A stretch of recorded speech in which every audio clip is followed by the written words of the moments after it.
ನಮಸ್ತೆ. ಯಾರೆಲ್ಲ ಕ್ರಿಸ್ಮಸ್ ಹಬ್ಬ ಆಚರಿಸ್ಕೊಳ್ತಿದ್ದೀರೋ ಎಲ್ಲರಿಗೂ ಮೆರಿ ಕ್ರಿಸ್ಮಸ್. ಈ ಕ್ರಿಸ್ಮಸ್ ಸಮಯದಲ್ಲಿ ಮಾಲ್ಗಳಲ್ಲಾಗಿರ್ಬೋದು ಅಥವಾ ಎಲ್ಲ ಅಂಗಡಿಗಳಲ್ಲಾಗಿರ್ಬೋದು ಎಷ್ಟು ಚೆನ್ನಾಗಿ ಅಲಂಕಾರ ಮಾಡಿರ್ತಾರೆ. ಎಲ್ಲ ಕಡೆನೂ ಕ್ರಿಸ್ಮಸ್ ಟ್ರೀ ಎಲ್ಲ ಇಟ್ಟು ಅಲಂಕಾರ ಮಾಡಿ ಚೆನ್ನಾಗಿರುತ್ತೆ ನೋಡೋದಕ್ಕೆ. ಮಕ್ಕಳಿಗೆ ತೋರಿಸ್ಕೊಂಡು ಬರೋಣ ಅಂತ ಹೇಳಿ ಮಾಲಿಗೆ ಬಂದಿದ್ದೀವಿ ನಾವು. ಕ್ರಿಸ್ಮಸ್ ಹಬ್ಬ ನಮಗೇನು ಹಬ್ಬ ಇರಲ್ಲ, ಆದರೆ ಚಿಕ್ಕ ವಯಸ್ಸಿಂದನೂ ಕ್ರಿಸ್ಮಸ್ ಹಬ್ಬ ಅಂತಂದರೆ ಖುಷಿ. ಮೊದಲನೇದೇನು ಅಂತಂದರೆ ರಜಾ ಸಿಗತ್ತೆ ಅಂತ.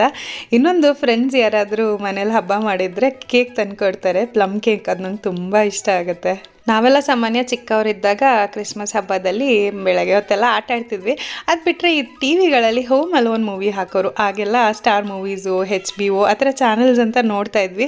ಈಗೆಲ್ಲ ಇಂಗ್ಲೀಷ್ ಚಾನಲ್ ಹಾಕಿ ನೋಡೋದೇ ಕಮ್ಮಿ. ಎಲ್ಲ ನೆಟ್ಫ್ಲಿಕ್ಸು, ಅಮೆಝಾನ್ ಪ್ರೈಮ್ ಬಂದಿರೋದ್ರಿಂದ ಕೇಬಲ್ TV ಚಾನಲ್ ನೋಡೋರೇ ಕಮ್ಮಿ ಆಗಿಬಿಟ್ಟಿದ್ದಾರೇನೋ ಅಂತ ಅನಿಸುತ್ತೆ. ಆದರೆ ನಾವೆಲ್ಲ ಟಿ ವಿನಲ್ಲೇ ನೋಡ್ತಾ ಇದ್ವಿ. ಸ್ಟಾರ್ ಮೂವೀಸಲ್ಲೋ ಯಾತ್ರಲ್ಲೋ ಹೋಮ್ ಅಲೋನ್ ಮೂವಿ ಹಾಕಿರೋರು ಮನೇಲಿ ಕೂತ್ಕೊಂಡು ಜಮ್ ಅಂತ ನೋಡ್ತಿದ್ವಿ.